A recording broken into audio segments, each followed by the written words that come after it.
Hey, Mr. Surfer, Ron Belcher, welcome. Well. Well. What do we have here? Surfer.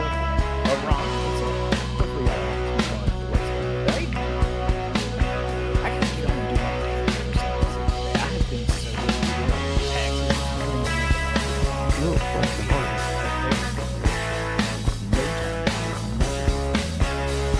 I haven't done mine either. I've been playing Starfield. I've gotten back into Starfield, getting ready for the DLC. Ooh, boy. Dude, I love Starfield. I do too. Like, I absolutely love it. I went through my first playthrough before I even got into the first time. I think I put $200 into the first playthrough to do everything to get all the achievements in that bit. Then I started going through it, stuff like just after that. Yes.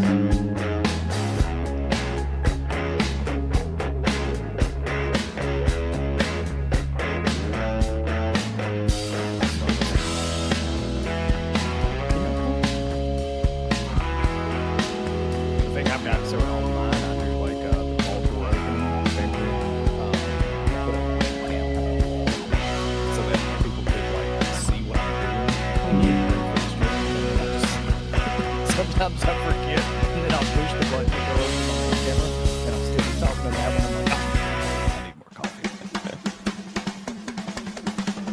Hey, what's up, Grim? Hey, dog. Let go.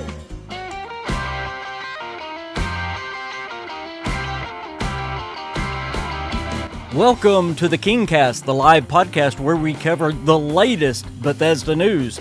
The KingCast is every Saturday at 4:30 p.m. Central, right here in the King's Corner. The King's Corner is the place for all things Bethesda, so if you love Fallout, The Elder Scrolls, and even Starfield, and you're not subscribed yet to the KingFanMan channel, hit that subscribe button for the latest in Bethesda news, lore, live streams, podcasts, and more. Now here is your host of the KingCast. He's not a fanboy, he is the KingFanMan. Welcome back to the King's Corner, the place for all things Bethesda. I am the KingFanMan, and this is the KingCast, the live podcast where we cover the latest Bethesda and gaming news. And I've got a great co-host today. Well, I got a co-host anyway. No, I'm just teasing. I wouldn't say great per se. I would say, well, there's another redhead on this. Good Lord. He is so good, I asked him to come back. Y'all know him, but I'm going to have him introduce himself, Mr. Fargassier. And by the way, I'll go ahead and say it, not only in the description, but also in the chat, in the live chat. Pinned comment is his YouTube channel. Y'all please go and subscribe to Fargassier. Fargassier, thank you for being here again.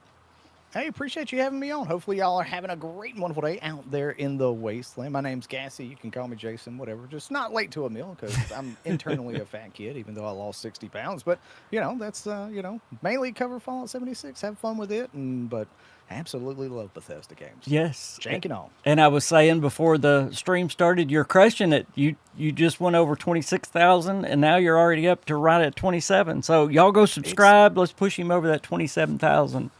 It's absolutely crazy. Like, every time, like, the first season of the Fallout TV show very much threw me off. I did not expect the amount of growth that all Fallout creators had. And then this season, it's been the same exact thing. It is mind-numbing. Yes. It is mind-blowing. It's a very good marketing tool for all of us, Bethesda included. Before we begin, I want to say a special thank you to my members and my patrons. Thank y'all so much. Y'all keep the lights on here in the King's Corner, and I appreciate y'all more than you know. Also, remember the Super Chat today, because y'all know I don't get to pay as much attention to the chat when I have somebody here that talks a lot. And Fargassy definitely, definitely talks a lot. What he's talking about. I don't know what he's talking. Grim, I turned it up a little bit. Maybe it'll be a little bit better for you. I don't know what are y'all even talking about? Talking a lot? That's crazy. What are you?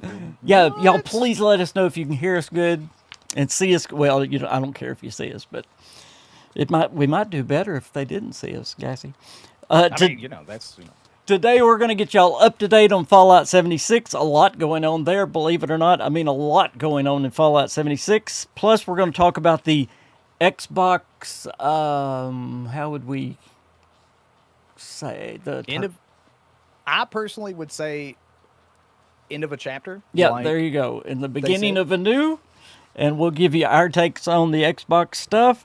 And then we're going to talk Starfield, of course, Elder Scrolls 6, the multiple Fallout projects. Todd Howard had a lot to say about those this week, and we'll get you up to date on all that news as well. So stick here through the podcast. I don't miss anything. There's so much to grab onto. And if you really want to talk to us and get us to pay attention, throw us one of those super chats. Walter's here to talk to you if you give us one. But I actually want to start, Gassy, with a non-Bethesda question.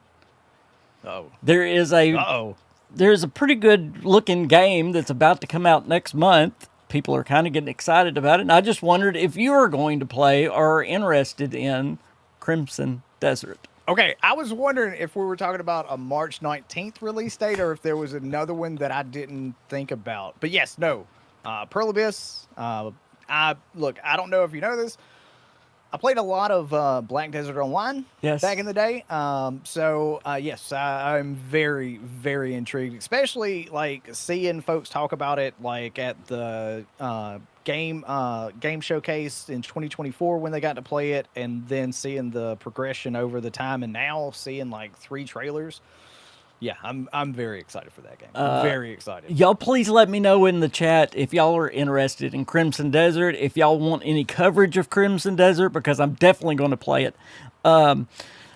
Notice in the chat, he's one of my members, Royal Warren. He is, I believe Warren's he's the owner of the Royal Bobblehead Company. And if y'all see what I always have sitting here, my Elvis bobblehead, he actually sent me that. And 2 other Elvises, by the way. So thank you for being here. I appreciate it so much. And he says, big fans of both of you, so that's awesome. So needless to say, you're going to be playing it, and you're going to be covering it a little bit, Crimson Desert? I'm gonna try to. It's definitely a different type of game to cover.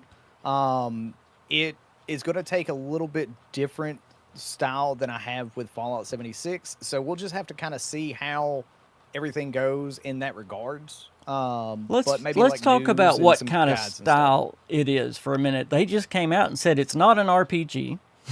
Right, yeah, more of an action adventure game. But with the RPG elements. Yeah. Right. And so they were talking about how it's not like Elden Ring, how it's going to be like if you get towards a boss and you can't take them out, there's food buffs, there's all sorts of stuff. You can go grind to get a better weapon. Then it'll be a little bit easier to take that boss out. So I'm not a Souls fan. I'm not good enough to play. Look, I'm going to tell you this right now. I bought the game because of raising money with Fallout for Hope, because I made it a milestone, because I never played the game, and we reached the milestone. I have never been so close to crashing out on a stream because I was just hating the game. And then everybody's like, well, you stopped playing before 2 hours. Are you going to refund it? I said, no, it's a good game. Yeah. It's just not for me. Just not for me. The developers can have my money, but nope, it's just not for me. And I don't care to ever install that game again.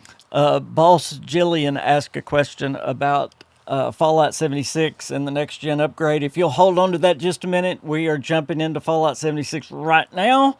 And we're going to talk about the future of Fallout 76, what we might be getting this year, but we're getting a lot this coming week. So hold on to your hat. Of course, right now, Foshnot is still going on.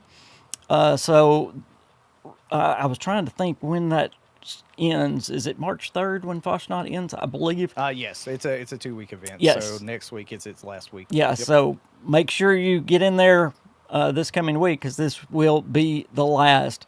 And then next week, Thursday the 26th, through all the weekend, will be Double Mutations and Gold Rush as well. But also next week, Friday the 27th, we will have, or Bethesda's going to have the AMA, the developer AMA, where they answer questions. And they always do it about the current update that we're about to get that's coming out March 3rd. But then they always give us stuff about the future. I think you stream it live, and I streamed it live last time. So y'all No, can. I'm usually at work. Okay. I'm usually just in there, just like listening in on my phone, Okay. Well, good. listening to what they say. Well, But good. We that's kind of where we learned the about the PlayStation 5, yes. and Yep. Xbox Series X and S. Like when Richard said in the last one, it's coming sooner than you think. And it was just an oddball question that somebody asked, and that's, if you've got a question for a developer, they've got the section open where if you want to ask questions It's on already their open. Yes. on the official Bethesda Discord. So it's a perfect time if you got questions that you Yes. want potentially answered. Then yeah, it's a great time in there. And I will be streaming that live. It is 1 week from yesterday, so this coming Friday, and they normally have it at noon Central. They have not put a time yet, but I'm sure that's about when it's going to be. And again, they're answering questions mainly about what we're getting next Tuesday, a week from Tuesday, March the 3rd. What's coming March the 3rd, Fargas here? I think it's a Tuesday. Yeah. Servers might be going offline around 10 a.m. like they normally do. Yep. And we don't know how long it's going to take, but there's a new season coming. Backwoods. New season, new update. Update number 66 in Fallout 76. This is where Bigfoot is coming to the game, the rebalancing of the armors. I do love all the changes they made to the menu and the Pip-Boy. It just makes it easier to navigate the events and see things going off. So I'll tell you, the only thing I don't like about the Pip-Boy change is the better inventory mod that I run for Fallout 76 might not be updated because of the changes and the weirdness on how it's going to react. So please, as I've been asking for many, many years now, better inventory, different sort of things that we already run mods for on Fallout 76 on the PC side. Please just give it to everybody. Yes. Because knowing where your weight is in your Pip-Boy or armor. That's huge because weapons, weight is it's the great. biggest thing about 76. Stan Tall, thank you so much for the super chat. He says, love the work you guys do. That's the kind of super chats I like to get. Well, here is your Walter. Marriage is supposed to be forever, and this one's taking too damn long. Boy, I wish Queen was here. That's our favorite. I love that one. That is such a good one. Todd Howard talked about Fallout 76 quite a bit. One of the questions he was asked on that last interview about Fallout 76, and I understand why they ask it, but he said, are you proud of Fallout 76 as part of Bethesda's portfolio? And, of course, Todd was already shaking his head yes, but he actually said it's the game I'm most proud about. I mean, it really, like how Todd said, Starfield and 76 were a detour. Which, by the way, if you haven't seen the Kind of Funny interview with Greg and them, absolutely positively you should check it out. It's a really good watch or just to listen to. I have an hour and 15-minute ride home, so I always listen to podcasts and stuff like that. I've listened to it And like 3 times. Yeah, it really is one of those things that I'm proud of them because they released the game.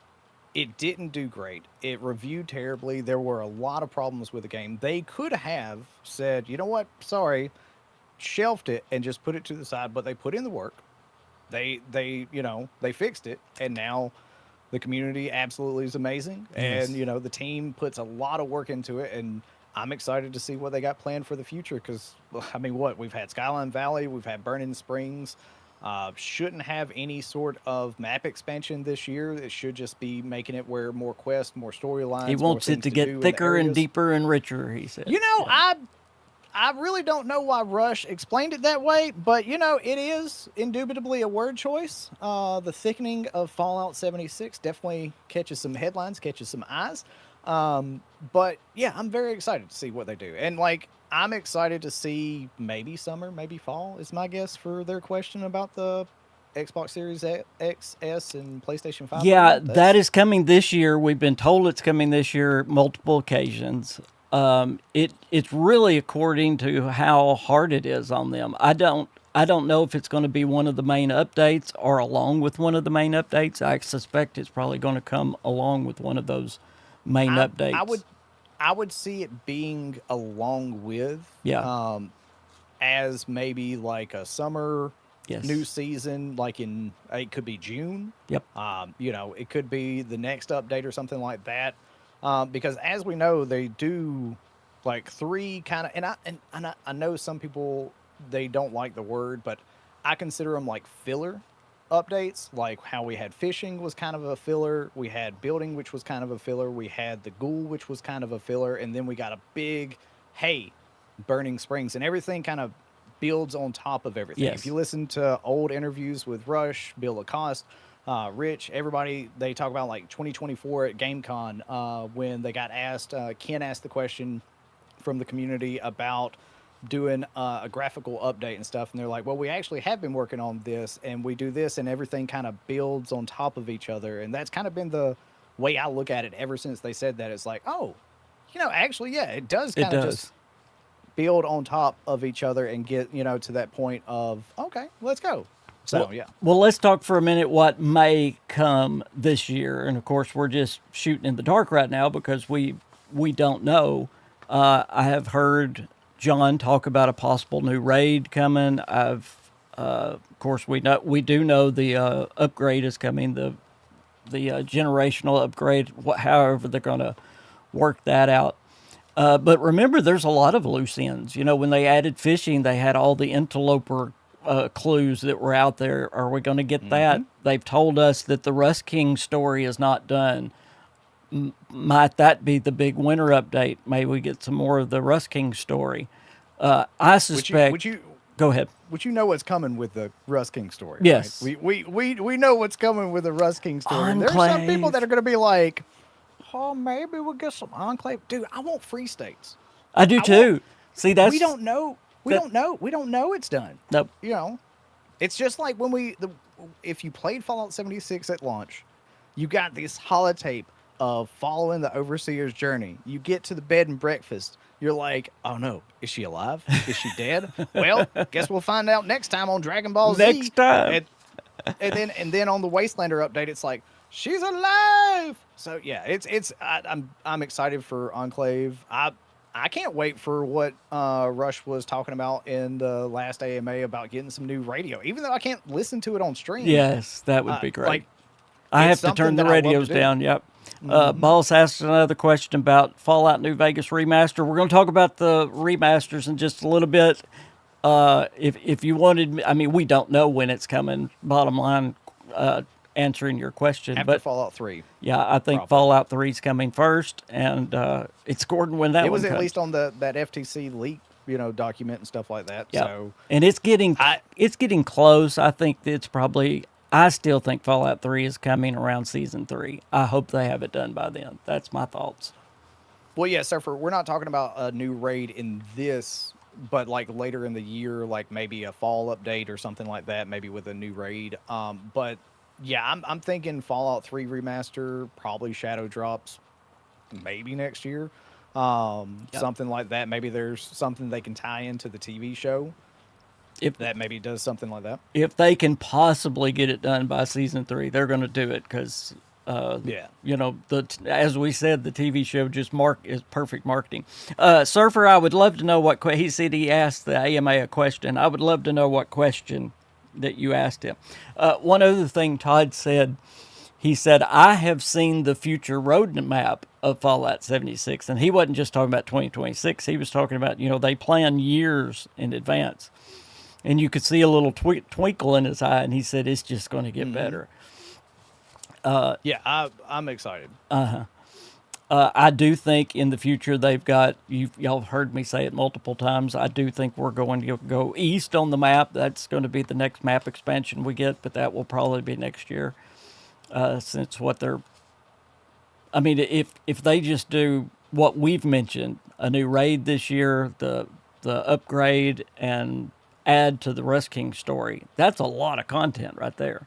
Right, exactly. That's 3 major updates.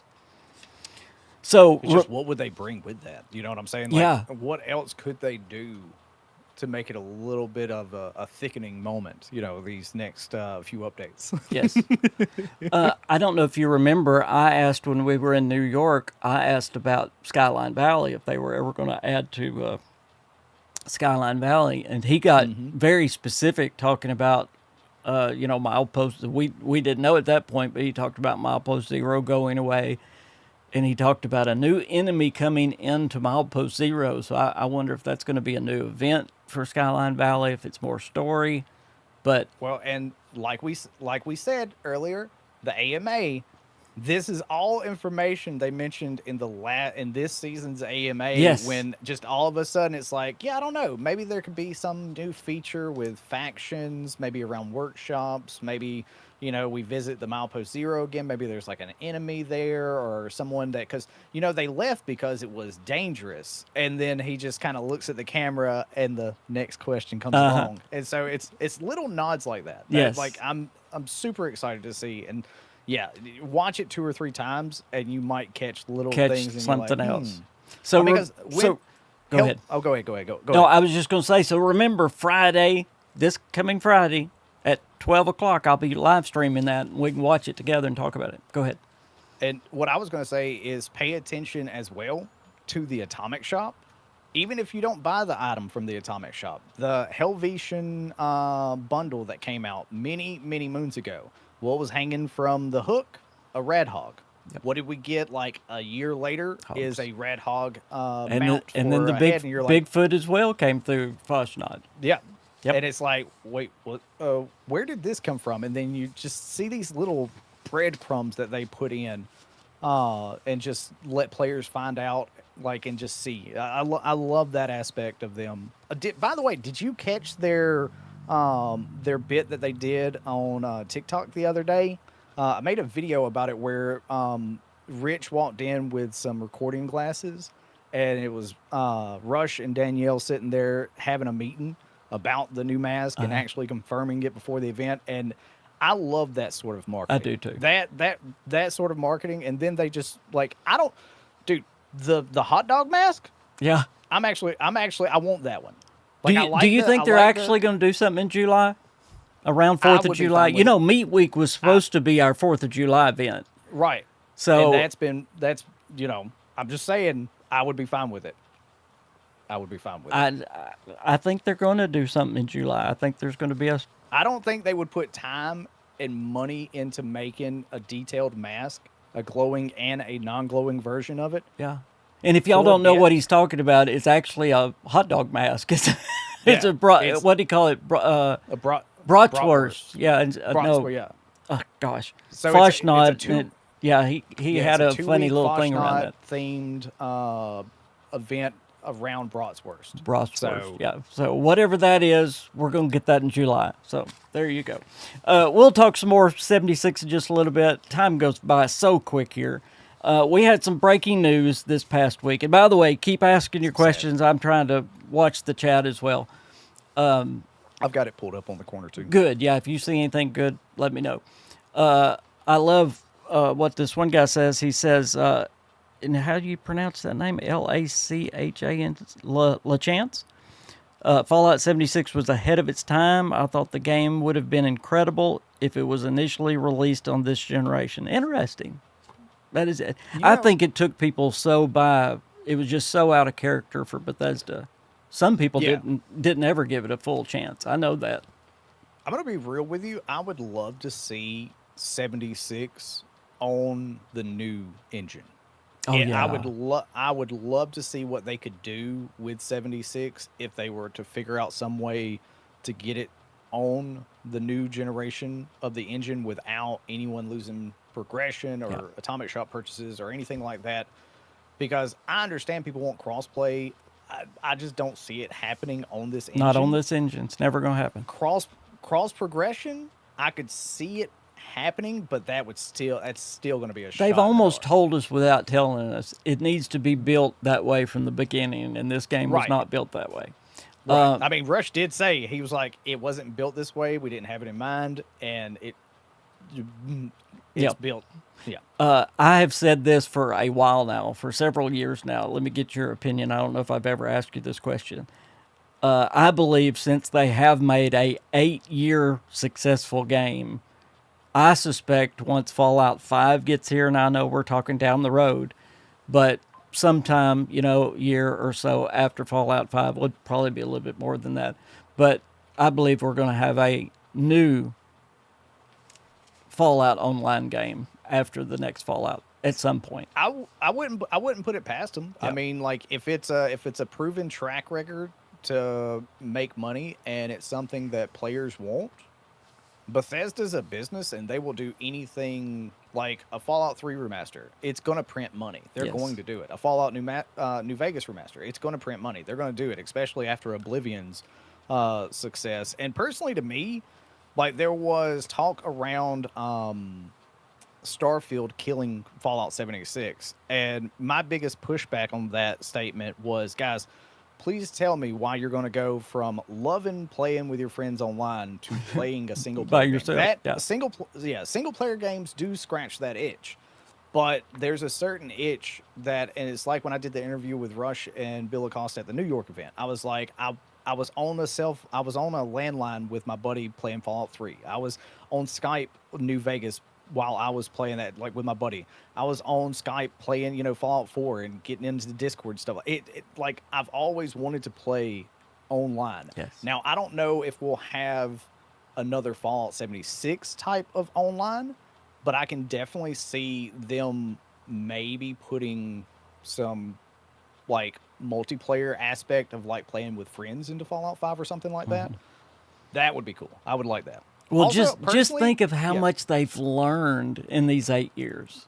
You talk about Yeah, the hard ser- knocks that they've gone through, but I mean, it would be a shame all that they've learned. Jeremy says, and this is true. I do remember John Rush talking about this. He says, talking about Fallout 76, it is slowly getting better graphically. Yeah. You can see it every update, and they did Yep. say they're going to slowly implement some of these things. So yes, okay, And that's go ahead. Yeah, go ahead. Go ahead. No, go ahead. No. We had some breaking news this week. We'll talk more 76. We will. I'm glad y'all like talking about it. We had some breaking news. We got to cover it. Some of it's good. Some of it's not so good. But Xbox had a very surprise announcement that Phil Spencer, of course, is retiring early. Now, he had already talked about retiring. This was plans all along, just not this quickly. In fact, Right. from what the rumors I hear, even from talking to people close to the situation, I think he was wanting to stay until the next generation of consoles. But whatever's happening, whatever decision came down, he is retiring with 72-hour notice. Now, he is going to stay on in an advisory role.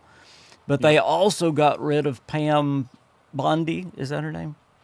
Did I get that yeah, right? Sarah Bond. Sarah, I don't know where I got Pam. It's my wife's Playing name, I Fallout guess. 4 too much. You playing too much. Too much Fallout 4. Or watching The Office again. Yeah. I know what you're doing. I love The Office, too. Pam. But for her, something is not copacetic about that. She did not make a statement, and the CEO of Microsoft did not even mention her in his statement. I'm going to be real with you because I've seen reports that Phil was talking about like a year ago, the rumor mill of like kind of wanting to take a little step back. Yep. I was more surprised that Bond left. That was like, because I got to meet her and Phil, and I'm so thankful to have the opportunity Yes. to like meet people and talk to them, and like absolutely like anything you've heard about Phil being just the nicest person in the world, every single That's what one I've of those heard. statements is That's true. what I've heard. It is it. He took time to like we were at a like a little event. It was for the Xbox showcase, and he was taking photos with people. I took a photo for him and a group of creators, and then it was just like, hey, do you want to meet so we got some Fallout folks over here, and I know you love Fallout. And so we were all just sitting there talking, and it's like me at the time, I think I was like 10,000, 12,000 subs or something like that, and absolute nobody. Like, he doesn't know me. I know him, but like, he just talks to everybody. That's like, awesome. he'll carry a conversation with everybody. And then Sarah Bond was the same way. Yeah. She was getting ready to leave the event, and I just wanted to thank her for, doing some stuff for the community with technology and stuff. And she sat there and talked to like Mr. and Mrs. Fallout and me She didn't know who we were. No. We were just some random content creators that she was talking to, and we just But sat they there were and still talked for like super. another 10, 15 minutes. So, yeah, it's honestly those people, like, I know a lot of people like to talk and yap online, but Phil and Sarah, I've never had a bad experience with them. It And was an they absolute did some pleasure. great things for the backward compatibility.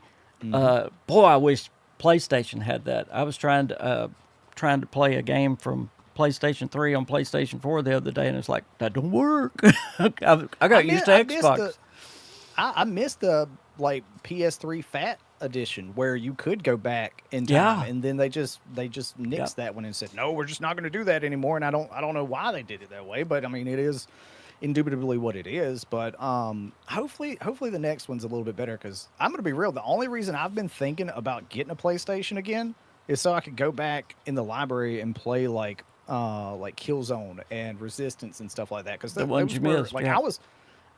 I never owned an Xbox, man. Like growing up, it was always I was always Sega, PlayStation. Nintendo, and PlayStation. Yep, Yeah. me I too. like until I got to PC, and now it's like, man, this is crazy. I can't believe I want to go back and play those games. Yeah, absolutely.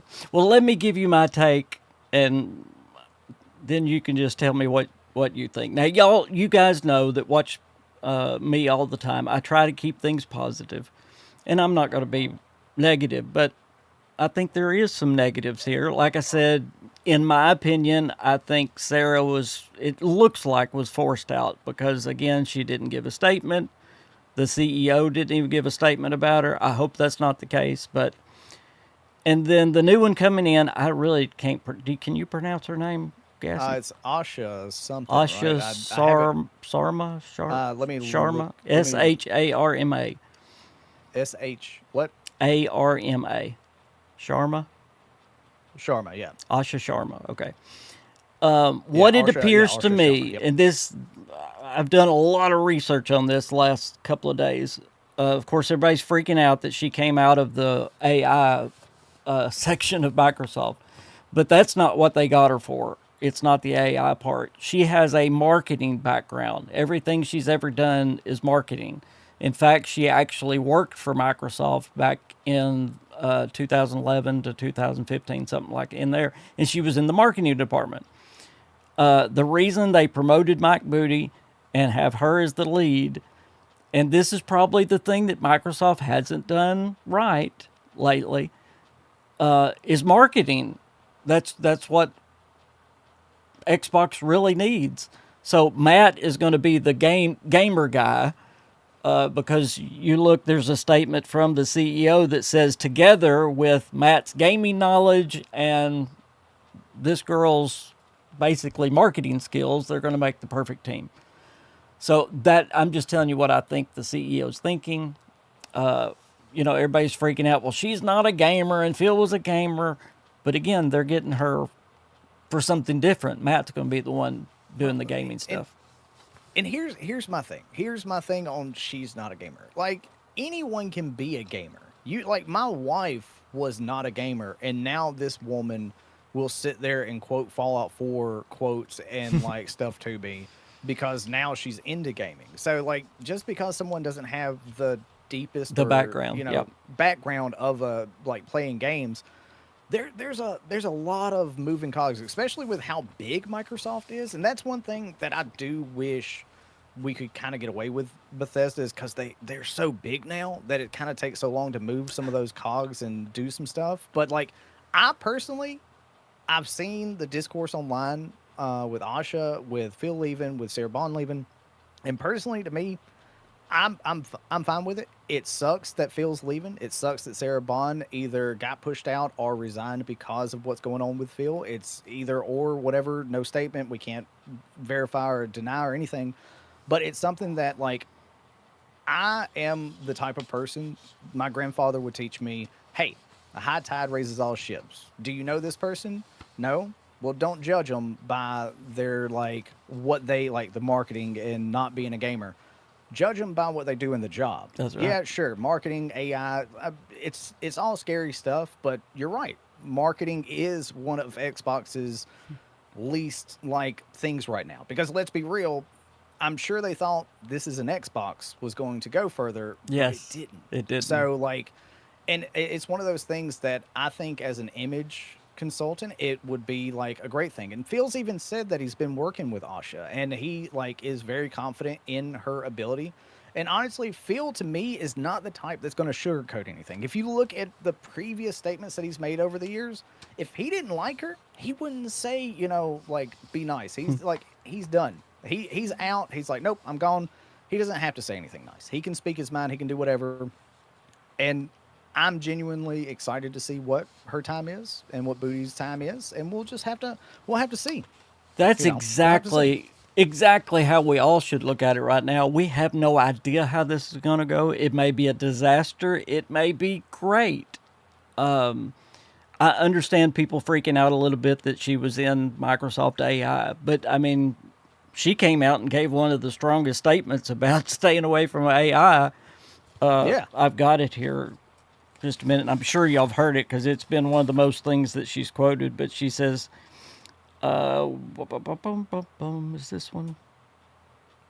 Didn't she? I might be misremembered, but didn't she use the S word? Yes, she That ends did. in a P. She Yeah, absolutely I did. thought that's what we're talking about, like staying away from AI slop. or something. Yep. She did. And I'm like, okay, as a Microsoft, a company that is pushing big into AI for somebody in the gaming side, hey, okay, cool, sweet, I'm Yes. down with it. The fact that you said the word that should not be said. Yep, here it is. There you go. As monetization and AI evolve and influence this future, we will not chase short-term efficiency or flood our ecosystem with soulless AI slop. Games are and always will be art crafted by humans and created with the most initiative technology provided by us. I mean, you can't get somebody to say anything better. You can say, well, that's just corporate speak. But again, I mean, you could either look at the positive or the negative right now. And I'm going to say, give her a chance. As my grandfather would always tell me, and I will for this I will use the filter that my grandfather would never use. But Jason, does that irritate you? Yeah. Can you change it? Nope. No. Then why are you letting it irritate you? Insert words that you want to use. Exactly. But yeah, that was what my grandfather always told me. Well, and I guess that's what I'm trying to get across. The two huge things that everybody's getting so negative about is that she was in the AI division of Microsoft and that she's bounced around. She's been at Instacart, which is shopping stuff. She was at an insurance firm. But it was all centered around marketing, and I believe that's exactly what they want her for. Matt Booty's going to be the one that was doing the gaming part. He's overseeing all the studios and all that kind of stuff. She's the one, again, this is my opinion, but I think they want her for that big picture of selling Xbox, which y'all have to agree, Xbox needs to sell itself a little bit better than it has in the past. And I think that's why they went with a marketing person instead of just a gaming person. Yeah, let's be real. The consoles have been pulled off the shelves in some stores. They're fighting an image. They're fighting marketing. They're fighting a lot of fronts right now. So having somebody with a marketing background. JD says the statement she put out was AI generated. You know what? I would love if there was some metadata that ChatGPT or whoever you want to insert AI that there was some way that you could pull metadata to see if things were actually generated with AI. Yeah.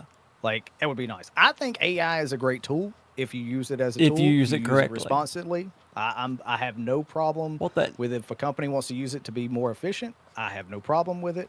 You know what I mean? Hey, I have a pro account to ChatGPT. I use it. My wife. She hit a small little pole in a parking lot because she was eating a meat stick, and she got freaked out because she thought she was choking. So what did I do? I went to ChatGPT and put, can you generate a comic book with a giant meat stick attacking a brunette lady in a Jeep? And it's attacking the meat stick, gosh. And I sent it to my wife. I do that. I use AI to I got a nephew, and he likes to do stop motion stuff. It's really cool to see that he's getting into that sort of stuff. But I show him the pros of using AI and the cons. And I'm sometimes it'll give you something that's definitely not even what you wanted to see. But I took, like, he was doing some stop motion stuff with like dinosaurs and stuff like that, and I was like, make this look like it's a real scene in Jurassic Park. And you can see the lines in. And I said, now do it again, and then showed him, where'd that hand come from? That's not a. This is why you have to use it as a tool. Yes. Let me address this question again, and this is what I'm hearing online. I'm gonna just give you my take, okay? And forgive me, I cannot pronounce your name right. Guthric Sixes Teal Flax. I don't know. I'm just gonna call him T. Be realistic. Why would somebody with almost an entirely AI focused background be put in charge of Xbox and say that? Okay, they do not have an entirely AI background. She has just gotten into AI since she came back to Microsoft. When she was first hired at Microsoft, she was in the marketing department. Every other job that she has done has been a marketing job. She has only worked for the AI division of Microsoft for less than 3 years. That's the whole background she has in AI. But King, you just talked about not too long ago the jobs that she's had way back in the past that had nothing to do with AI. Clearly. No, and people like to latch onto certain things, and I personally, I don't care that she worked with AI. It is what it is, what it isn't. So, like, at the end of the day, I'm fine with it. Like, Mr. Positivity over here, I will absolutely give somebody a fair shake, the benefit of the doubt. Shot. Now, do I understand the fear? Yes, because Microsoft is pushing out a lot of AI. They're investing in a lot of AI. So, do I understand your fear? Yes, 100%. Very much so. Look, when I first saw that Phil was going, I had the message with one of my buddies like, "Oh no, what are we about to experience?" Like, oh no. And then it's like, the more you lean into it, the more you read in. It's like, okay, they seem chill. Okay, we'll see what's going on. Yeah, Yeah, that's all I'm saying. Just give them the benefit of the doubt for now. And maybe this is a little moral lesson for a minute. You can either go through life expecting the worst, or you can go through life looking for the best. Now, will you be disappointed sometimes when you look for the best? Yes, but guess what? You'll be a lot happier person. I promise you that. Dude, it is so much better being an optimist than a pessimist, and like looking for, like, okay, let's try to find the good in every single situation. You know what I mean? There's always going to be a good spin to something, even if it's the worst thing.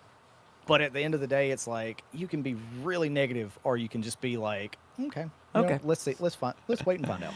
Guitar. By the way, I was about to say, welcome in, Guitar. Guitar and Gaming, welcome to the King's Crew. Who the hell cares? I care. Come on, Walter. We care. Thank you. Welcome to the King's Crew, buddy. Thank you so much. Again, thank you to my members and patrons. Y'all keep the lights on here. Todd Howard, and we can talk more about this Xbox if y'all want to. That's really all I've got to say right now until I see something that comes out of it. Oh, we're just going to keep repeating ourselves. You're either very negative about what the future may be, or you're like, okay, let's see how it goes. I do think it was a forced thing, though. That's my opinion. I think Phil and somebody told me that Pam Bondi is actually the Attorney General. That's not. God. Yeah, Sarah Bond was who I was thinking about. Todd Howard gave an interview. Of course, we've already talked a little bit about it, but he talked about Starfield. He talked about the Elder Scrolls. He also talked about multiple Fallout projects. He had a lot to say, and in Todd's wonderful way, he was very cryptic about everything he said. But Starfield is probably what he said the most about in that interview, and I know you were talking about that you listened to it as well. I still believe we're going to hear about it next month in March, and we're going to get it in April. That's been what the insiders have said, with a very good track record. And Todd said twice, without being asked, it is very soon. Now, Todd Howard will not say very soon unless it's very soon, okay? So he said we're going to hear about Starfield very, very soon. So that means the PS5 port, the DLC, and not 2.0, But there is an overhaul, and I want to talk about the overhaul as well. So let's just start right there. Not 2.0. What did you take out of the not 2.0 statement?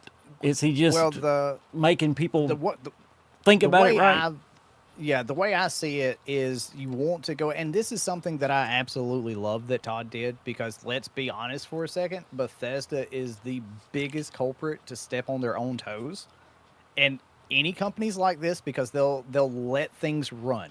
So Todd saying not 2.0 and affirming that, hey, if you love Starfield, if you like Starfield, you're probably going to like this one. And if you didn't like it and you thought it was boring, it's probably not Probably going not to be gonna for fix you. it. And saying that right up front and getting the expectation out of the way of a completely re-overhauled game is the smartest thing Todd could do in that situation of saying not 2.0. And it also confirms, like, him saying that he's always on Reddit and seeing what people are talking about kind of shows what he didn't say and what he would say. So it's I'm fine with the not 2.0. I enjoyed Starfield. You know, is it my favorite game? No. Did I enjoy my time in it? Will I go back after the DLC that I played and got all the achievements? Yes. Will I play the Terran DLC? Yeah, sure. Like, Absolutely. I enjoy the game. I'm probably going to start a brand new playthrough for it. You know what I mean? Like, You're I probably enjoy it. about where I am. I said it's not on the level of Elder Scrolls or Fallout, but I still like the game. It's a good Yeah. game. It's just not to those levels yet. Okay, tell me what you think of this statement, Gassy. He said the updates that are coming in this overhaul are not in an isolated way. I love how Todd talks, but sort of a meta way. Yeah, when I heard that, I was sitting there like, what? What are we talking about, Willis? Like, I need some smaller brain thoughts Well, for okay, my brain, for me. I looked it up. I do research. Meta in that context means not isolated changes, but systematic changes that affect the whole flow and functionality of the world and universe. Thank you. Thank you, Yeah. King. That's what I needed. There you go. I needed a little hand holding through that. It's like my boss, when the first time they saw me with glasses, they said, "You look very studious," and I looked at them. I said, "If I knew what that word meant, that I'd probably take it as a compliment." I ain't know. I'm from Georgia. I get it, Warren. I know you're from Georgia too. We're all like, it's. I come from a very small country town, so a studious was never a word that was No. said to me, and I definitely like a little hand holding in certain The, phrases. But yeah, the biggest I, word I know is pontificate. That's the biggest word I know. you know, it is good to think about things from time to time. You know, and I know that one. Yes. but yeah, I think like we're gonna have, like they mentioned about like the loading screens probably getting like overhauled in that way, kind of how No Man's Sky has their ships like going down, and it's like how they used to restart the old Xboxes and PlayStations back in the day, like in the loading screen, to make you not realize that things were getting reloaded and doing things behind the scenes that. And I love, like in No Man's Sky and other games, how like the ship goes from orbit and it goes in through the cloud, like the Star Wars game, like goes in Yes. through the clouds, and then hey, there you go. That's your loading screen. Or the old Mass Effect, the old elevator rides. You know what I mean? Like Yeah. you never saw them, but there you go. You hide them loading screens. Mm-hmm. JD says, I hope they do something more with the New Game Plus. I really believe now that Todd says there's more Starfield coming, that they're not putting a bow on it, which, man, that made me happy. You know, there's a trademark that they made shortly around the release of Starfield, and everybody thought it was going to be the next DLC, and it's called Starborn. So I am Mm-hmm. sure that that will probably be a DLC coming in the future, and that will definitely deal with the You know, New Game Plus. how crazy is it? Like how Greg mentioned during that interview, it's like, hey, you let us look at something and then told us we can't talk about it. It's been like four Months. months Yeah, months. since that happened, and we can't talk about it. What's up? Yeah. Like, dude, that's one thing that a lot of people see, the like how you, me, and a bunch of other creators were brought up to New York. There's It's a blessing and an absolute curse. It is. Because if you do live streams, if you talk to friends, like anything, like you It cannot shuts say you down. anything. Yeah, you can't do this kind of You show have like that. Yeah. no, yeah, you have to like block. You have to like when I'm streaming, I'll be like, all right, I've got this information back here that I can't touch this sector of my brain, so let's use this side real quick and do something over here. But it's and stuff like that. Man, like Juicehead, Greg, and whoever else like has seen it, and those are the only two people right off my head that I can think because they've said they've seen it. Yeah. God, to think about how that's just sitting there like with everything going on, and like, well, I can't say nothing. Can't say nothing.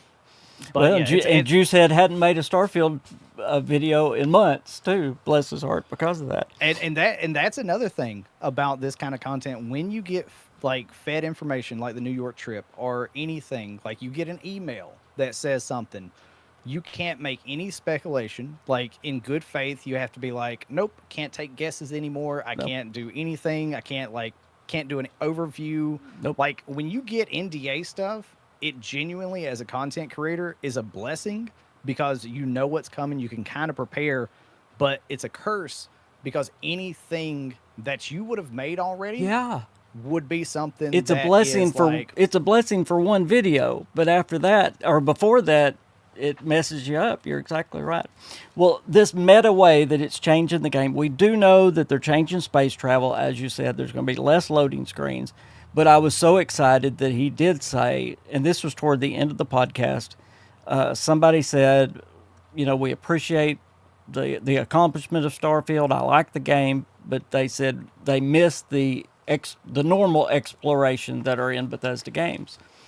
And Todd said that they are, he said, yeah, that's a difficult thing in Starfield, but they are tackling that. And he said, what you are generated, randomly generated, it's going to be better on planets as well.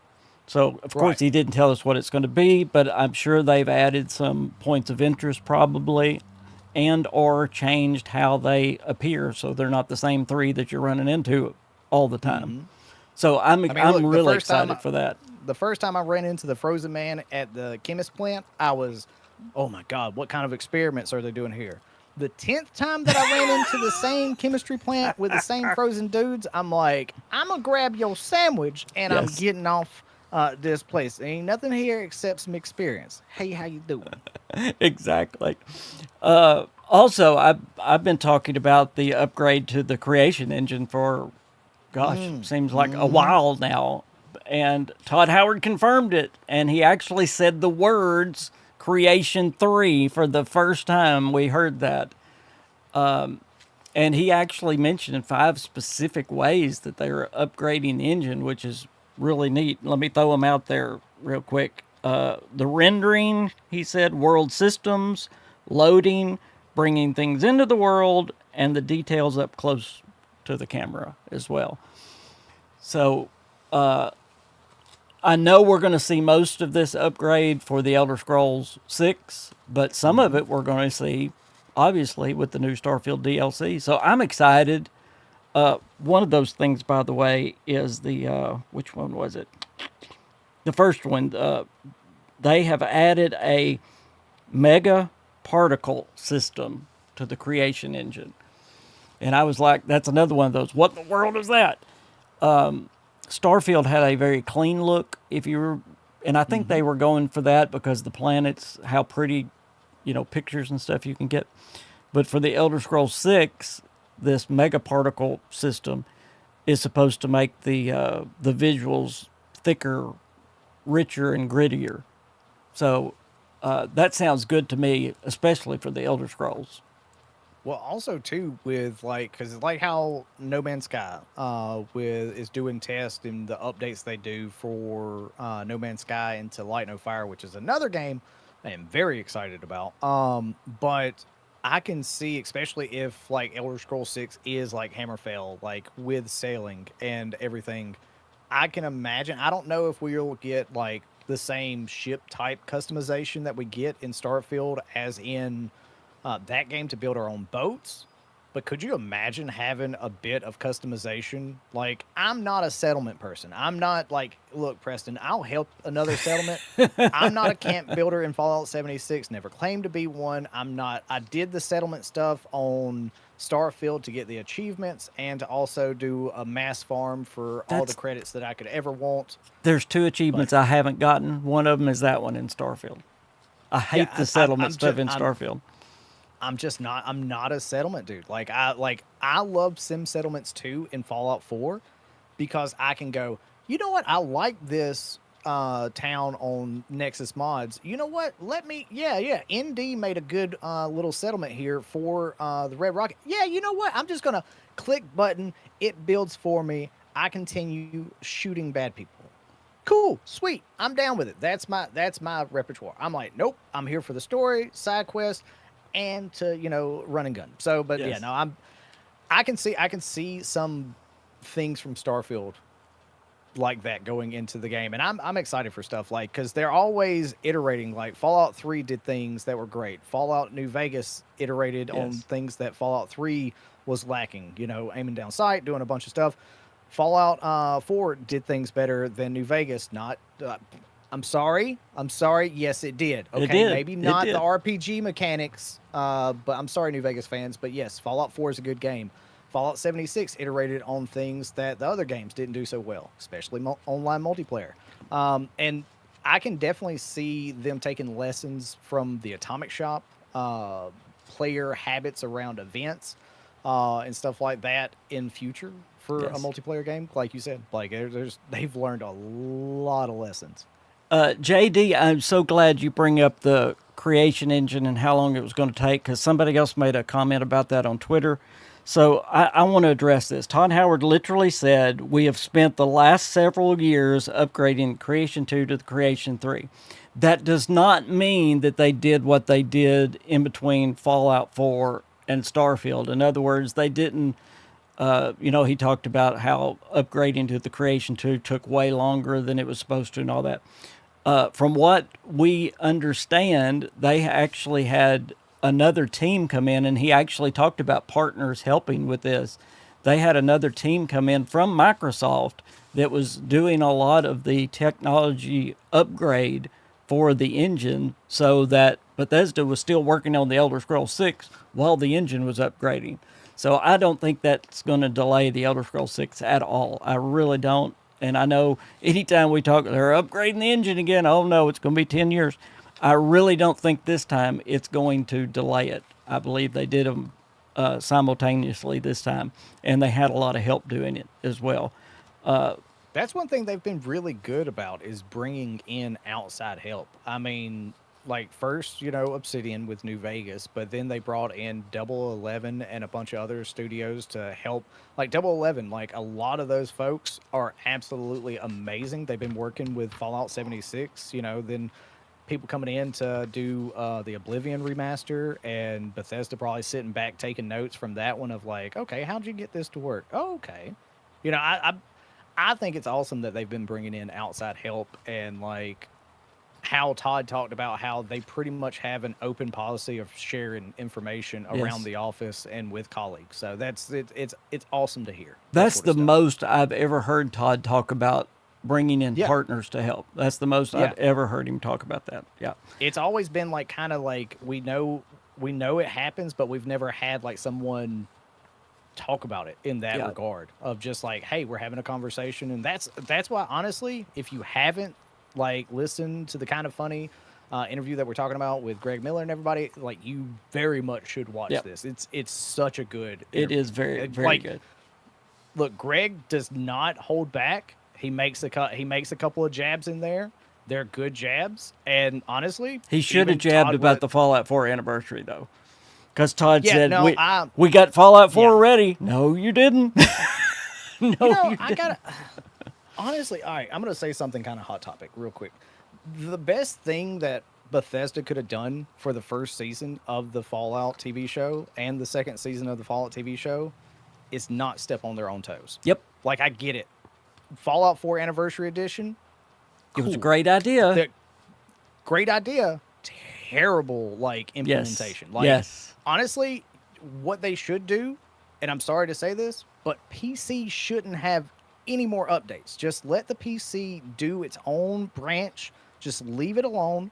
Stop. Like, you break the mods. A lot of people that don't even mod anymore can't come back and update their stuff because they don't mod anymore. And then a lot of stuff breaks, and then the modders fix it, and then there's another update.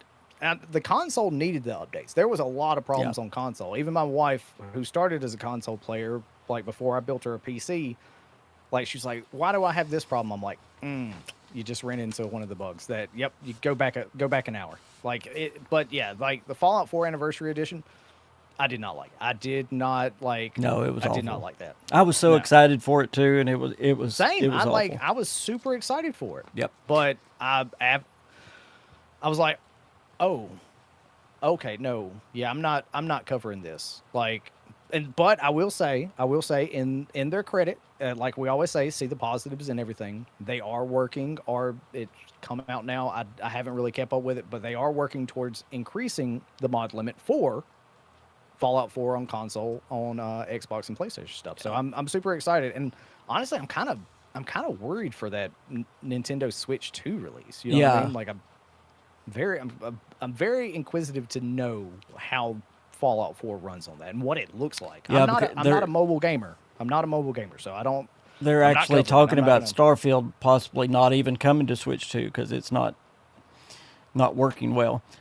Clam says no reason to even do it. I guess he's talking about the engine upgrade, and I disagree with that. I think there's number one, they did it to get rid of as many loading screens as possible, which I think every Bethesda fan's going to love. Also, another reason, like I said, I think Starfield, there was a reason it had that clean look, but I prefer a grittier look, especially if you're going to the Elder Scrolls or a Fallout. You don't want that clean look. So that's why I love Fallout 3 as much as I do. That is why I love Fallout 3 as much as I do. It is dirty. It is messy. I don't green. mind the filter. It's green. I do not mind the filter. It is, Okay, I'm sorry. And I get it. Like with Fallout 76, a lot of people like, what? How is this? And it's like, actually, Fallout 76 is the earliest game in the Fallout franchise. So that's what, and they did it that way so they could get around maybe breaking some lore or twisting a little bit of lore here and there, or adding things that make no sense why we've never heard about the Scorched being in other parts of the world, or because it's early on. It's the first few years, and that's I like that they are very open and honest about, hey, we did this early so we could play around with things. Yes, I like that. Well, it's a good segue talking about the Creation 3 engine going into the Elder Scrolls. Then say again. No, I said segue to our sponsor. Yeah, to our sponsor. Thanks, MCT.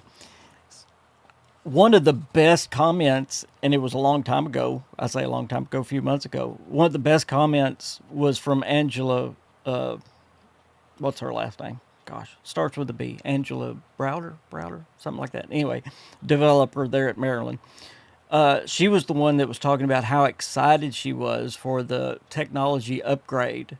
And of course, now we know, obviously, the engine's being upgraded. But she said she couldn't wait until us Bethesda fans can see how far they've come. Some of those statements were just really exciting to me because she was excited. She even said, if I could go back and show myself that worked on Skyrim what we're working on now, I wouldn't believe it. So, I mean, that's pretty exciting. I mean, it very much is. And, like, they've been doing some work, and, like, a lot of work on the back end. And and it's such a problem for developers and the open community because the developers can't necessarily say what they're working on because they have an NDA. They don't want to, there is competition out there. They don't want people taking the idea of doing it first and then Bethesda copied it, even though Bethesda was working on it first. And it's one of those things that the community gets up in arms about something, and then the developers are sitting back like, I can't say anything, but we've literally got this thing taken care of right here, and just give us a little bit of time in the kitchen to cook. Yes.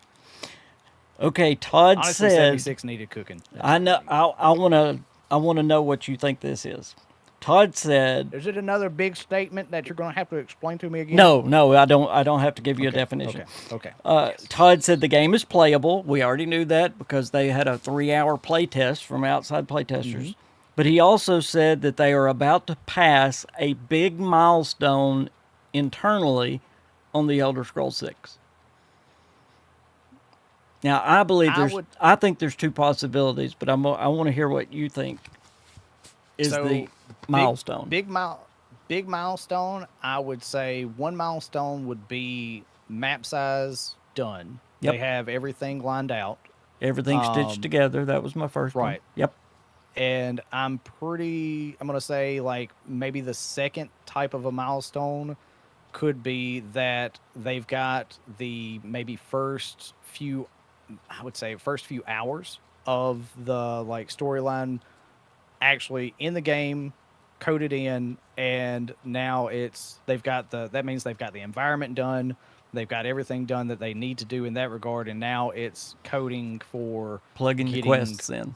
Right. Yep. Exactly. Yep. And of course, it matters what this milestone is as to how long we're going to have to wait on this game. You know, there are several milestones that a game goes through. One is that stitching the world together. That's a huge milestone when you can get the world stitched together. Of course, one of the last milestones you pass is what Todd calls going into the glue phase. That's where you're making sure everything's running smoothly and getting the bugs out and all that. And he says the glue phase lasts 6 months to a year. So are they passing that last milestone? I don't know. I have no idea. I'm still holding on hope for 2027. I know most people are saying no, 2028 or later. Boy, I could see 2028 because they're going to want to do a big push. Like, I don't know. Like, okay, so I don't think they'll do I know they learned lessons from the big push that they did with Starfield, right? Yeah. And so it's one of those things that I still think this is going to get a huge marketing push. But is it going to be the same as Starfield, or is it going to be a little bit less? I don't know, but I'm definitely excited because I don't think the Elder Scrolls being... needs the push that Starfield needed. No, it doesn't. No, so for normal people, it needs the push. But for us that have been waiting so long for it, yep. No, it's instantly going to be a pickup. That, you know what I mean? But I think I don't know if they give it as much of a, because they did a big runway for Starfield. Yes, and I don't know if that helped. It being a new IP, I think, is why they thought it needed that. You know, it didn't have the name of a Fallout or the Elder Scrolls. I may be wrong in this, but I think the Elder Scrolls is as big as Fallout. Now, it may not be right now, because of the TV show and all that, but name-wise, you know, that's Bethesda's biggie. Now, do I see them shadow dropping it? No. No. But yeah, no. I agree with you. I think there's a possibility it could be here next year or 2028. I mean, imagine this. Imagine the next like Xbox showcase next year. Just instantly, please don't do another and one more thing. Don't give us Call of Duty with the and one more thing. Do the and one more thing. Elder Scrolls 6, yeah. Or just not even say it. And one more thing, and just walk off stage, and you just hear the intro, and then you see the same scene that they showed off before, and then it punches in and starts showing things off. That would be a. I would faint and fall out. Yeah, I don't even see them revealing it in the January showcase. I see Todd waiting to June, them showing it in June and saying it's going to be here in November. Now, like, that's what I was going to ask. Would it be a November release? I think so. Yeah, I think so as well. Yeah. And I think Todd would probably shadow drop it if he if he could. No, Todd would. Todd would absolutely. As he said, he hates marketing games. He wants the time to be as little as possible between marketing and game coming out. I love 2 that weeks. He was like date. 2 weeks. 11/11/27. That's. I mean, it would make sense. I love that. It would make sense. It would make sense. I think you mentioned this earlier in the show that Todd said that they are returning to the classic style that they know really, Yeah. really well, because he actually said Fallout 76 and Starfield was a creative detour. And then he went on to say, we have a style that our fans expect and we like. But, he said, a lot of innovations are still to be done there. And then he gave this tagline, so that when you step into that world, you feel like you're experiencing something brand new. In other words, you don't feel like it's a Skyrim upgrade. And I think there's so many innovations that they can do for their style. And Right. quite frankly, it's their style that I love. Yep. And I'm glad that he said that Starfield in 76 was a detour away from their signature style, because I think that's something that a lot of like Bethesda fans, like, we're looking at Starfield and looking at Fallout 76, and it's like, what, this isn't what I'm used to from y'all. Like, what are we doing here? What's going on? It's like Ubisoft going a different route in an Assassin's Creed game. It's so many things that I wish that companies could say, or that they would have the hindsight, like 2020 hindsight, to think about, to say something of like, oh dang, I should have said it this way. But we all have that, and like, I'm glad that Todd was like on it with saying stuff like that. Yes. He did say it's a ways away. Of course, what is he going to say? He said in that same interview what I've heard him say in other interviews. He says, my preference is to say it's a ways away, and then boom, the game's there. That's what he wants. So until it gets even close, he ain't going to say it. That's why I say when he said Starfield, they're going to talk about it very soon. Todd would not say that unless it was imminent. I'm kind of thinking in the next few weeks, like March 3rd, new season, Fallout 76, and like just pull up a calendar real quick just to look. The 3rd, I would say probably Around the 15th. Somewhere. 19th. Yep. Like 319 or something like that, probably be a good date, like, to drop a little Starfield news and be like, oh hey guys, yeah, we Perfect. PlayStation 5 release, and boom. Do you think they're going to have a just an online showcase, or I think it'd be more than just a trailer? I think it would be more than a trailer, because you would have probably Lamb talking about it, Tim and them, because he did that like little internal, like, Yes. I think it was like 30 minutes of talking, and but I think it would be online. Yep. And it would probably be at the Bethesda Studios, and like kind of like talking about it, show what they've been working on, and then probably close it out with a trailer, something like that. About a 30-minute show. That's what, up 30 to 40 minutes. Probably about 20, 30 minutes, something like that. He did say the majority of the studio is working on the Elder Scrolls. And then he said, with some of our partners. So they've even got partners helping them on the Elder Scrolls 6. That's interesting. I know the partners were working on the engine, but I wonder who. I wonder who partnering. Of course, if they're doing something like the boats or something that's totally new like that, it would be smart for them to bring in somebody that had some, experience doing something like that. Yeah. Water physics are a nightmare, and like I bet. really hope that we're able to sail, and it's not just like get on your dragon and then I'm here type of deal. I'm hoping that it's I get to sail if I want to, but I can fast travel when I'm on my boat if I am tired of like doing that route. But also too, if there's boats involved, I really want there to be like the hidden treasure, like in Witcher 3 or like Assassin's Creed Black Flag. I love it. I love stuff like that. Just throw some like side things like Odyssey and stuff like that that's in the water, things for us to find, things for us to explore. Yeah, I'm excited to see what they do. I mean, because like think about it, like I always go back to 76 because that's like one of the things that I eat and breathe. But it's like 011 working on assets. So many companies working on different assets and stuff like that. And that's one of the great things about him being so open and honest about people coming in to work on it. Is You're getting so many different people from different walks of life to like throw something together and to throw things at a board, and it's like, okay, how can we make this fit? How does this work in this regard? So I'm just excited. I'm very excited to see what they do. Now, I believe that Elder Scrolls 6 is going to live up to the hype. It's going to be a hard one because we've been waiting for it for so long, just like GTA 6 and all that. I'm not excited for GTA 6. I don't have a PlayStation 5, so I'm not going to play it until it comes to PC. But GTA 5 wasn't in my, like, for some reason, I love San Andreas, Vice City, all those, but GTA 5 just I didn't like it.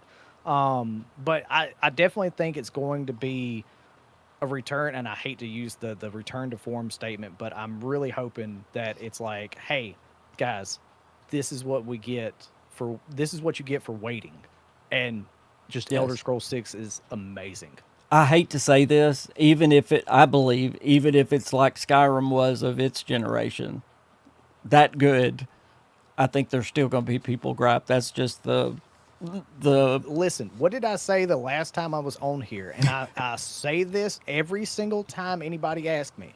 Bethesda could cure cancer. Yes, they could. And give away the cure for free, and somebody online would have a problem with it. Yeah. So yes, there's going to be some naysayers, no matter how good or how whatever the game is. I just got to say, Starfield at launch, I didn't have the same bugs that I always have with a Bethesda game. Oh, absolutely, So 100%. I have to be super excited. I can't tell you how many games, and I never learned my lesson. Fallout 3, Fallout New Vegas, Fallout 4, like Skyrim. Those 3 games, I got at launch. Bam, Shazam. Guess what? My progression's lost. I put 200 roughly hours into Starfield. I still have that save file. It's still good. So like I have to say I like Starfield. It's like less amount of bugs Oh, 100%. than normal. Guitar and Gaming said, I honestly wouldn't mind a Skyrim upgrade. You know that I heard that they're putting out, that CD Projekt Red is doing a Witcher 3 DLC. They're working on The Witcher 4. Why does Bethesda not do that? They need to do that. I mean, people are still playing Skyrim. Come on. That's why I just started a new Witcher 3 playthrough, because this will be the 4th time that I've beaten that game. First, just base game, DLC, then a DLC and DLC. Now I'm like, okay, if it's May, and if it's going to connect Witcher 3 to Witcher 4 with maybe a DLC for Ciri or something like that, or kind of show us what like happened to Geralt, or like what's going to happen, and like bring us into that bridging the gap. Yeah, that's why I have started that new playthrough, and I absolutely love that game. And God, I would love to see Skyrim get like some big update and be like, hey guys, let's have a little talk, because I mean, I love Skyrim. You know, I've been wanting to try out Lorem, the hardest thing to get into, and I'm like, oh, okay. One day, maybe after the Witcher 3 playthrough or something like that, maybe. I mean, how many of us on here really, if they put out a new Fallout 4 DLC tomorrow, we would get it. Come on. I mean, y'all are watching a podcast on Bethesda. You know you would. Yeah. Absolutely. Yeah. How many times you bought Skyrim? Because I can tell you that I've bought every single one except on a Nintendo. I think I counted. I think I'm 11 copies of it. I can believe it. Yep. I can believe it. Okay, the last thing he said on the Elder Scrolls, and I actually like this. I'm so glad he is recognizing this. He was talking about limited worlds or unlimited worlds. Game systems that just continue to reward you over and over. Well, that's Radiant Quest, is what he's talking about. But he said it's hard to do that for very long because it often becomes a character grind. Yep. And they've been doing that with 76 a little bit too. And I'm glad they recognize. I know we need some Radiant stuff. I understand that. But I'm glad they see that they need to work on how it's presented. I guess that's right. Yeah. And the thing too is you got to think about, if you're ever wondering how much metric data Bethesda has about Fallout 76. Remember 2 years ago when they sent out a marketing email during a Mothman Equinox, just at the tail end of the Mothman Equinox, that said, praise the Mothman emote has been used this many times. And they went through just listing stuff, how people were celebrating the Mothman Equinox. And it's always been my callback to being like, hey, if you wonder how much data they're getting and they know, like, where's the pickup point for a player? Where's the drop off point for the player? How do we keep them between that two lines right there? They have a lot of data. And honestly, yeah, Fallout 76, it being a live service game, it's definitely grindy. It's like I hear it from a lot of new players like, man, I just don't think I have time for this sort of thing. And my answer is always play it casually. Yeah, You genuinely don't do what need you want to everything, even though do. you want to. There's so much to do in it. Well, guys, we're down to our last 10 minutes of the show. I should have said this 100 times, but y'all please go and subscribe to Fargassier. His link is there in the chat, in the pinned comment. It's also in the description of the video. So please make sure That dude's gassy. that y'all subscribe. And if you like Bethesda and you're not subscribed to me, what are you doing? Go ahead and subscribe. That's all I cover. And be sure and like the video, by the way. Watching this. You've been watching this, like, you've been watching us talk about Bethesda news, so you should probably hit the subscribe button. I mean, genuinely, it's probably a good thing. Probably. You know. I promise I'm going to pay attention to the chat more in the last 10 minutes here, so get your questions in, comments. I have been watching, though, I promise, and trying to direct the conversation around as many questions that I could. Finally, Todd Howard was asked about Go ahead. Oh, go ahead. No, go ahead. I was just going to say the last thing that Todd talked about on that interview was the multiple Fallout projects, and I know I want to bring that up before we end. And he doubled down again because the guy asked him, he said, how many Fallout projects are there? And he just said multiple. He wouldn't give us a number. But I mean, you can, on your hand, you can say Fallout 3 Remaster, Fallout New Vegas Remaster. Maybe they have something in the works that isn't necessary, like how CD Projekt Red just released their mobile, like, Witcher game. Maybe they do something small that they can push out, but then maybe they're considering that Fallout 5, since they are technically kind of working on it, they at least have the stuff. I genuinely think they're working on Fallout 5. They just don't want to say, hey, we're working on Fallout 5. Absolutely. When they're talking about as well. There was a question by Jillian that asked, yes, please. For Fallout 76, do you think we'll eventually get a Fallout First unlimited stash box for grenades and, like, foods that don't spoil? Interesting. My answer to that would be, I don't see it in the near future, but I don't necessarily see the food not spoiling. I would like to remind the reason that we have a stash weight is because the engine is the way it is, and it can only handle so much. Like, if you're on each server, like, say, like, if your game starts to get, like, laggy in Fallout 76, one thing you should do is take a look at your Pip-Boy, see how many random notes, random, like, junk items, random apparel pieces.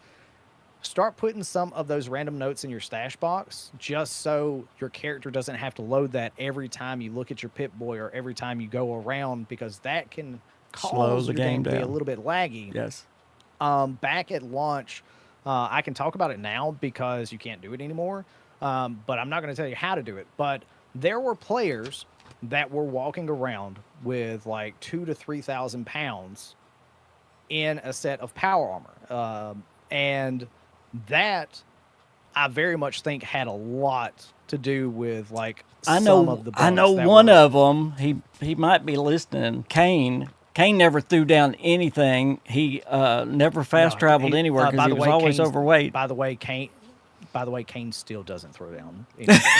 I know it. Kane still plays, and I see him on, and I'm always like, "Nice camp, how you doing, buddy? What's going on? Thanks for the good deals." Always he walks everywhere he goes. Oh, that's what up, Bubba? That's hey, Bubba. What's going on, dude? The great thing now too is being able to fast travel for caps, like with even being overweight. Yeah, they have circumvented nice. the workaround that people had to do because of being overweight. And so now it's like there's so many quality of life fixes for Fallout 76, and, like, if you give the game a shot, you might see it. Especially, like, I mean, loot all. That was not having to tag legendary enemies. Like, those are just two little things that from the make start of the game. it so much better. Like, yeah. Yeah, I was. Like I came back in 2022 and I was picking everything up. And I one of my played boys was Fallout like, 4 the "You know other you can night, move and I was on." like, "Why aren't these enemies lighting up so I can see them?" Because Right. Fallout And like, 76 does. dude, one of the main mods that I use on Fallout 4 is contextual ammo.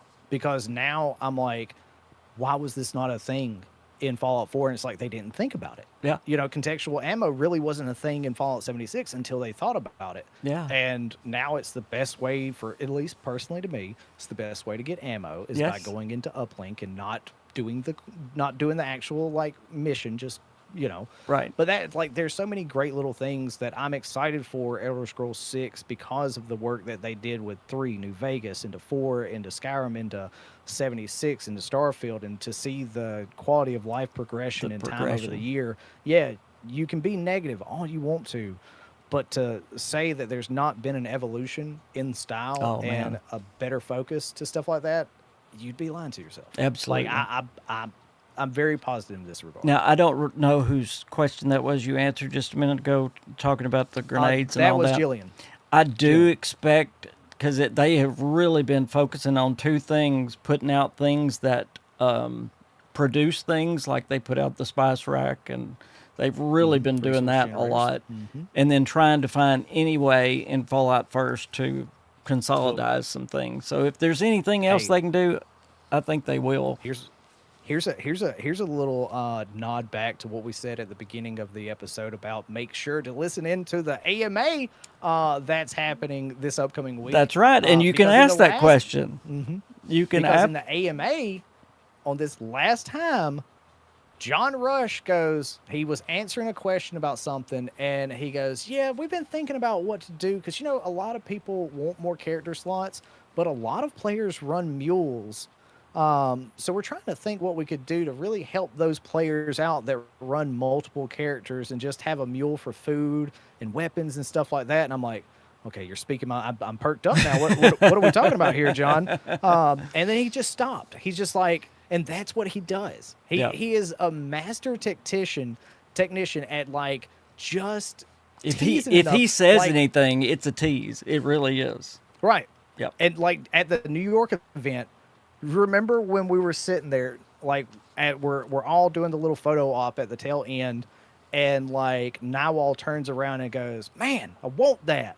And John goes, without pointing, he goes, "You'll get it." Yep.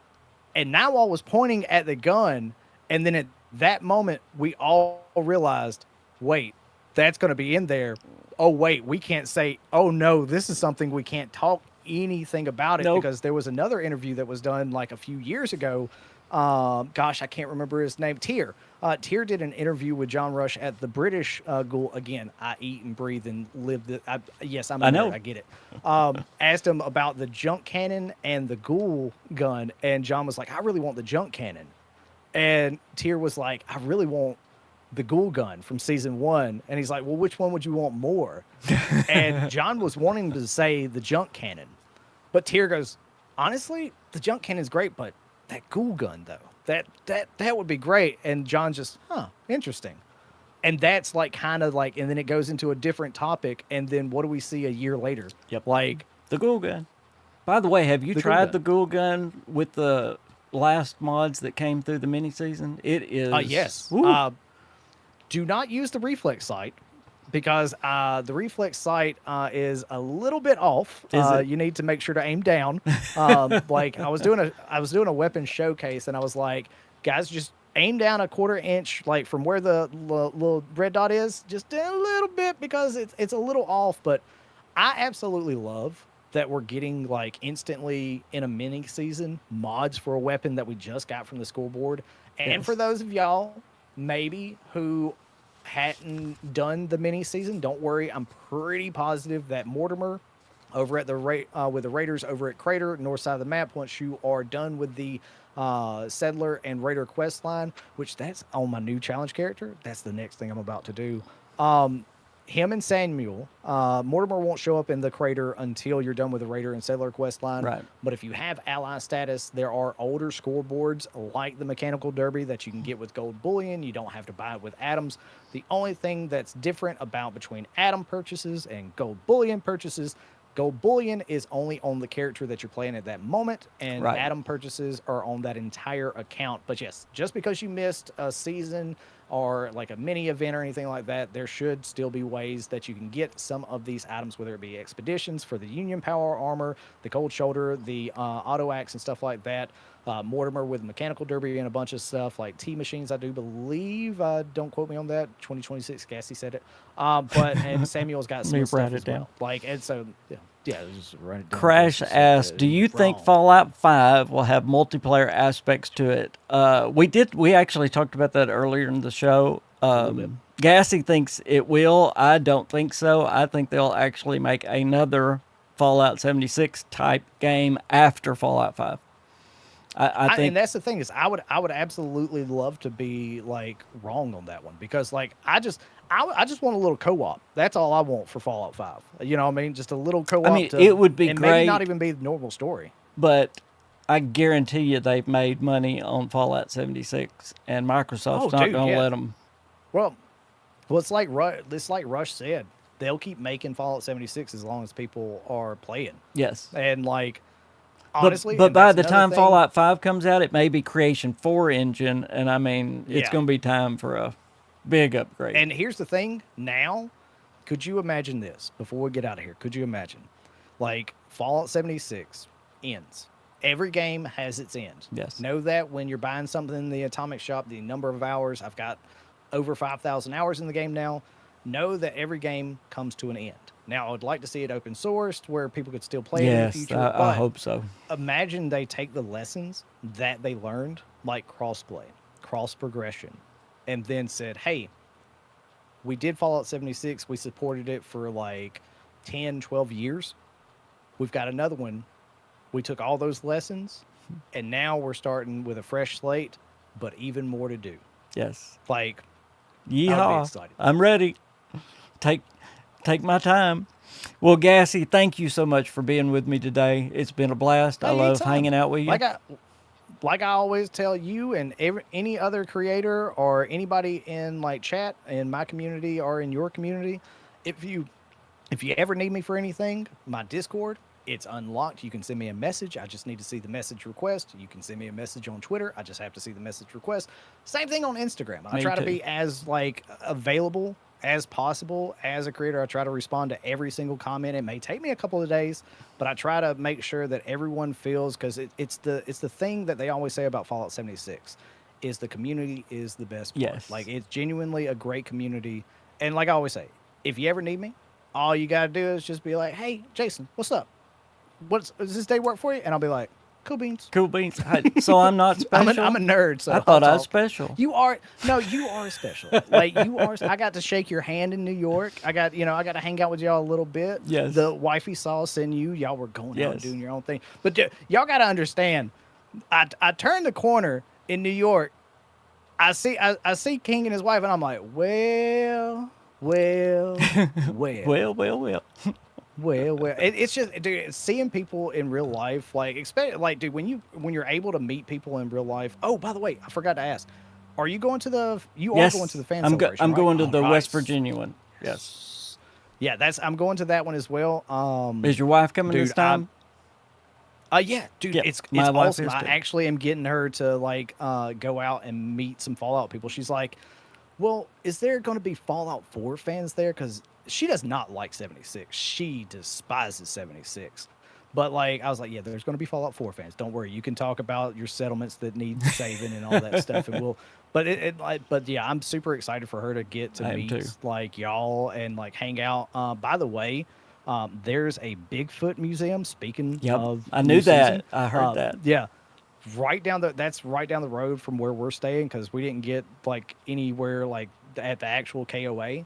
Yeah, we're but not either. We're showing up early Friday. And then we're going to the Saturday event, but I'm not going to the Sunday event. I'm going to use Sunday. I want to go around and like explore like the Fallout 76 locations.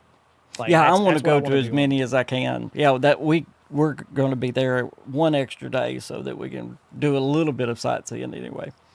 So yes, Well, I'm after this, excited I'll about shoot it. you. I'll shoot you my cell phone number. That way we can, because Have you been up there like to Helvetia and stuff? The cell signal is terrible for Discord. I Like figured. Helvetia is in a protected zone, so this past weekend. Oh, with that's Foxtrot, right. Yeah, there's no cell That's reception. the until you National get away from Radio there. Array dead zone. GPS Yeah. dead drops off. My wife was like, "What's going on?" I'm like, "Don't worry, I was in the Boy Scouts. Also, here's a paper map. Welcome to the '90s." She's like, "How do you read this thing?" I'm like, "This was our GPS back in the day." But yeah, I'll shoot you my cell number. That way we could stay more like linked up and maybe because I know a bunch of us are going out to probably eat on Friday and then doing Yeah, that that'd on be awesome. Sunday. So Great. oh yeah. Well, y'all make sure you Yeah. subscribe to Fargassi, please, please, please. His link is in the description if you're watching this later, or it's in the pinned comment on the live chat right now. So do it right now. Hit that like button as well. Thank y'all, everybody. Y'all have a great rest of your weekend. God bless you.